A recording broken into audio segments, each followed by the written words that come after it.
இது மகிமை நேரம். ஆண்டவராகிய இயேசு கிறிஸ்துவின் நாமத்தினாலே மகிமை தொலைக்காட்சி நேயர்களுக்கு என்னுடைய காலை வணக்கத்தை தெரிவித்துக் கொள்கிறேன். இந்த நாளிலும் நாம் தியானிக்கும்படியாக தெரிந்து கொண்ட வேத வசனம் 126 சங்கீதம் 5 வசனம். கண்ணீரோடே விதைக்கிறவர்கள் கம்பீரத்தோடே அறுப்பார்கள். கண்ணீரோடே விதைக்கிறவர்கள் கம்பீரத்தோடே அறுப்பார்கள்.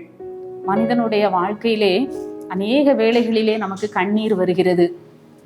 நாம் வாழ்க்கையிலே இழப்பை சந்திக்கிற பொழுது, தோல்வியை சந்திக்கிற பொழுது, வியாதி வருகிற பொழுது, இன்னும் கூட பயம், கவலை, தனிமை உணர்வு, இன்னும் நஷ்டங்கள், இப்படிப்பட்ட சூழ்நிலைகளின் வழியாய் நாம் கடந்து செல்கிற பொழுது நம்முடைய கண்களிலே கண்ணீர் வடிகிறது. இந்த உலகத்துல கண்ணீர் வடிக்காத மனிதர்கள் யாருமே இருக்க முடியாது. ஏதாவது ஒரு சந்தர்ப்பத்துல, ஏதாவது ஒரு சூழ்நிலையில நம்ம என்ன செய்வோம்? கண்ணீர் விட்டு அழுவோம். அப்படிப்பட்ட நிறைய மக்கள் என்ன செய்தாங்க? கண்ணீரில் வாழ்ந்து கொண்டிருக்கிற மக்கள் அநேகர் உண்டு. சிலர் என்ன செய்வாங்க? ரொம்ப கவலை, கண்ணீரோட இருக்கும்போது யார்கிட்டையாவது நம்ம பாரத்தை என்ன செய்யணும் சொன்னா நமக்கு கொஞ்சம் சமாதானமா இருக்கும்னு சொல்லி நினைத்து மனிதர்களை தேடி என்ன செய்வாங்க? ரொம்ப அழுது தங்களுடைய காரியங்களை, வேதனைகளை சொல்லுகிறதை நாம் பார்த்திருக்கிறோம். ஆனா வசனம் சொல்லுகிறது, கண்ணீரோடு விதைக்கிறவர்கள் கம்பீரத்தோட அறுப்பார்கள். நாம நம்மளுடைய கஷ்டங்கள், நம்முடைய கண்ணீர்களை மனிதர்களிடத்துல விதைக்காம கர்த்தருடைய சமூகத்துல நம்ம விதைக்கிற பொழுது நாம் என்ன செய்வோமா? கம்பீரத்தோடு, மகிழ்ச்சியோடு அந்த அறுவடையை நாம் பெற்றுக்கொள்வோம் என்று சொல்லி இந்த காலை வேளையிலே ஆண்டவருடைய வார்த்தை நமக்கு சொல்லுகிறது. நாம கூட வேதத்திலே பார்க்கிறோம், அநேக மக்கள், ஆண்டவருடைய பிள்ளைகள் என்ன செய்தாங்க? வேதத்துல அவங்க அழுததை நாம் பார்க்கிறோம். அவங்க வாழ்க்கையிலையும் அவங்களுக்கு கஷ்டங்கள் இருந்தது, பாடு இருந்தது, நிந்தைகள் இருந்தது, வியாதி வந்தது, கைவிடப்பட்ட சூழ்நிலை வந்தது. இப்படி பல்வேறு விதமான சூழ்நிலைகளிலே வேதத்திலே ஆண்டவருடைய பிள்ளைகள் கண்ணீர் விட்டார்கள் என்று சொல்லி நாம் பார்க்கிறோம். ஏன் நம்முடைய ஆண்டவரும் கூட இந்த பூமியிலே வாழ்கிற பொழுது அவர் என்ன செய்தார்? கண்ணீர் விட்டார். அந்த கண்ணீர் மிகவும் ஒரு வலிமை நிறைந்த ஒரு ஆயுதம். தேவனிடத்தில் இருந்து நாம் இரக்கத்தை பெறுவதற்கு, நாம தேவனிடத்தில் இருந்து ஒரு விடுதலையை பெறுவதற்கு கண்ணீர் ஒரு பெரிய ஆயுதம். வேதத்துல நம்ம பார்க்கிறோம், எசேக்கியா ராஜா என்ன செய்தார்? நமக்கு எல்லாம் தெரிந்த பகுதி தான். அவர் என்ன செய்தார்? வியாதி வந்தபோது அவர் என்ன அழுது அவர் ஜெபித்தார். ஆண்டவர் அவருடைய அழுகுரலை கேட்டு 15 வருடங்கள் அவருக்கு கூட்டி கொடுத்தார். இன்னும் கூட ஆகாரை பார்க்கிறோம், கைவிடப்பட்ட நிலைமை, தண்ணீருக்காக குழந்தை சாகிறதை நான் பார்க்க மாட்டேன் என்று சொல்லி வனாந்தரத்திலே அவள் அழுதாள். அவளுடைய அழுகையின் சத்தத்தை ஆண்டவர் என்ன செய்தார்? கேட்டு ஒரு நீரூற்றை அவளுக்கு காண்பித்தார். இன்னும் கூட தாவீதை பார்க்கிறோம். தாவீது பல சந்தர்ப்பத்திலே அவர் கண்ணீர் விட்டு அழுததை நாம் பார்க்கிறோம். பலன் இல்லாமல் போகும் மட்டும் அழுதார் என்று சொல்லி நாம் வாசிக்கிறோம். ஆமா, தாவீதும் தன்னுடைய வாழ்க்கையிலே கண்ணீரின் பள்ளத்தாக்கை அவர் கடந்து வந்தார். இன்னும் கூட அன்னாள் மனம் கசந்து அழுதாள் என்று சொல்லி பார்க்கிறோம்.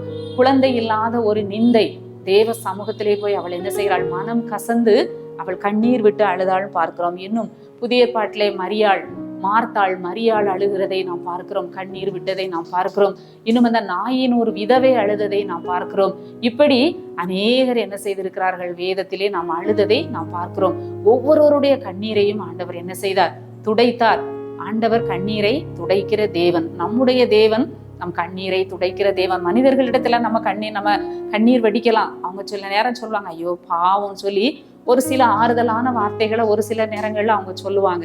ஆனா அந்த கண்ணீரை முற்றிலுமாக துடைக்கக்கூடியவர் ஆண்டவராகிய இயேசு கிறிஸ்து மாத்திரம்தான். நம்ம அவருடைய பாதத்துல போய் நம்ம கண்ணீர் வடிக்கிற பொழுது, நம்முடைய பிரச்சனைகளை சொல்லுகிற பொழுது, கண்ணீருக்கு காரணமான நம்முடைய வேதனைகளை ஆண்டவரிடத்திலே சொல்லுகிற பொழுது ஆண்டவர் அதை என்ன செய்கிறார்? கண்ணீரை துடைக்கிற தேவனாக இருக்கிறார். கண்ணீரோடு தேவ சமூகத்திலே நம்ம விதைக்கிற பொழுது கம்பீரம் என்கிற அறுவடையை நாம் பெற்றுக்கொள்வோம். இன்னும் கூட புலம்பலிலே நம்ம வாசிக்கிறோம், கண்ணீரின் தீர்க்கதரிசி என்று அழைக்கப்படுகிற எரேமியா தீர்க்கதரிசியை குறித்து நாம் பார்க்கிற பொழுது அவர் என்ன செய்கிறார்? ஆண்டவரை நோக்கி அவர் ஜெபிக்கிறார். என் கண் இடைவிடாமல் தேவனை நோக்கி கண்ணீர் சொரிகிறது. பரலோகத்திலிருந்து கர்த்தர் என்னை நோக்கி பார்க்கும் மட்டும் என் கண் தேவனை நோக்கி கண்ணீர் சொரிகிறது. நாமும் கூட ஆண்டவரிடத்திலே, ஆண்டவர் என்னை நோக்கி பார்க்கிற வரைக்கும், இந்த பிரச்சனைக்கு எனக்கு ஒரு முடிவு வரும் வரைக்கும், இந்த நிந்தை என் வாழ்க்கையிலே மாறுகிற வரைக்கும், இந்த வியாதியிலிருந்து எனக்கு ஒரு விடுதலை கிடைக்கிற வரைக்கும், என்னுடைய கடன் பிரச்சனையிலிருந்து ஆண்டவர் எனக்கு ஒரு விடுதலையை கொடுக்கிற வரைக்கும் என் கண் என்ன செய்யும்? தேவனை நோக்கி கண்ணீர் சொரியும் என்று சொல்லி நாமும் ஆண்டவருடைய பாதத்திலே காத்திருப்போம். ஒரு நாளும் ஆண்டவர் நம்ம என்ன செய்ய மாட்டார், கண்ணீரை அவர் என்ன செய்ய மாட்டார், அற்பமாக நினைக்கிற தேவன் அல்ல. அதைத்தான் தாவீது ராஜா சொல்லுகிறார், என் கண்ணீரை உம்முடைய துருத்தியில் வையும். அது ஆண்டவருடைய கணக்குல இருக்கிறது, என் கண்ணீரை உம்முடைய துருத்தியில் வையும். ஆம், ஆண்டவருடைய சமூகத்திலே நம் கண்ணீர் என்ன செய்யும், நினைக்கப்படும். ஆண்டவர் அந்த கண்ணீரை துடைக்கிற தேவனாக இருக்கிறார். காலை வேளையிலே நமக்கு எந்த ஒரு பிரச்சனை இருந்தாலும், ஒரு மன அழுத்தமாக இருந்தாலும், ஒரு தோல்வியாக இருந்தாலும், என்ன ஒரு காரியமாக இருந்தாலும், நாம் ஆண்டவருடைய சமூகத்திலே நாம் கண்ணீரோடு நாம் ஜெபிப்போம். அந்த எரேமியா தீர்க்கதரிசிக்கு அவரும் கூட ஆண்டவரிடத்துல அவர் புலம்புகிறார். ஒரு புலம்பலின் தீர்க்கதரிசி, கண்ணீரின் தீர்க்கதரிசி ஆகிய அந்த எரேமியாவுக்கு ஆண்டவர் பதில் கொடுத்தார். நான் உம்மை நோக்கி கூப்பிட்ட நாளிலே நீர் அணுகி என்னை அணுகி பயப்படாதே என்றீர். ஆமா, அவர் கண்ணீரோடு ஆண்டவரை நோக்கி பார்க்கிறார். ஆண்டவர் அவருக்கு கொடுத்த வார்த்தை என்ன? ஒரே வார்த்தை, நீ பயப்படாதே. ஆம், ஆண்டவர் நமக்கு அப்படிப்பட்ட கண்ணீர் வடிக்கிற சூழ்நிலையிலே அவர் நம்மை ஆற்றி தேற்றி பயப்படாதே என்று சொல்லி அவர் நம்மை தைரியப்படுத்துகிற தேவனாக இருக்கிறார். நாமும் கூட கர்த்தரை நோக்கி பார்ப்போம். எந்த ஒரு சூழ்நிலையாக இருந்தாலும், எல்லா மனிதர்களும் வாழ்க்கையிலே கண்ணீரை கடந்து வந்தவர்கள் தான் தேவனுடைய பிள்ளைகள்.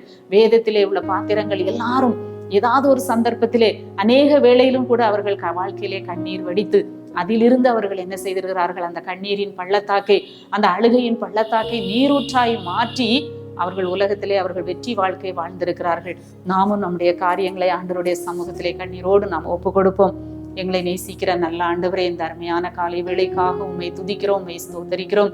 இந்த வேளையிலும் கூட சுவாமி, யார் யாரெல்லாம் தங்களுடைய வாழ்க்கையிலே ஏற்பட்ட பிரச்சனைகளின் நிமித்தமாக கண்ணீரோடு இருக்கிறார்களோ, ஒவ்வொருவருடைய கண்ணீரையும் ஆண்டவர் துடைத்து, ஆண்டவரை ஆனந்த தைலத்தால் அபிஷேகம் பண்ணும்படியாய் ஜெபிக்கிறையா.